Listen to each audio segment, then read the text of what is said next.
Chairman senate کے والد سید علمدار حسین گیلانی کی 47ویں برسی منائی گئی۔ اس موقع پر منعقدہ افطار پارٹی کا بھی اہتمام کیا گیا تھا۔ سید رسول اللہ گیلانی نے خطاب کرتے ہوئے اپنے والد محترم کی سیاسی، عوامی اور شعبۂ تعلیم میں گراں قدر خدمات کو خصوصی طور پر ذکر کیا۔ سید رسول اللہ گیلانی نے کہا کہ میرے والد محترم مرحوم ہر ماہ سیام میں تیسرے روزے کو اپنے ہاتھوں سے کھانا پکا کر اپنے دوست احباب کے لیے افطاری کا اہتمام کیا کرتے تھے۔ اس روایت کا آج بھی زندہ رکھا ہوا ہے۔ سید رسول اللہ گیلانی نے مزید کہا کہ میرے آبا و اجداد نے تعلیم کے فروغ کا مشن ایسے حالات میں شروع کیا جب جنوبی پنجاب میں کوئی تعلیم نہیں تھی۔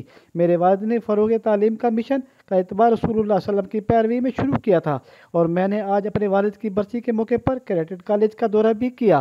سید رسول اللہ گیلانی نے اپنے والد کی سیاسی اعزازات کا ذکر کرتے ہوئے کہا کہ انہوں نے تحریک پاکستان اور آئین پاکستان پر دستخط کیے۔ میں اور میرے چاروں بیٹے پارلیمنٹ کا حصہ ہیں۔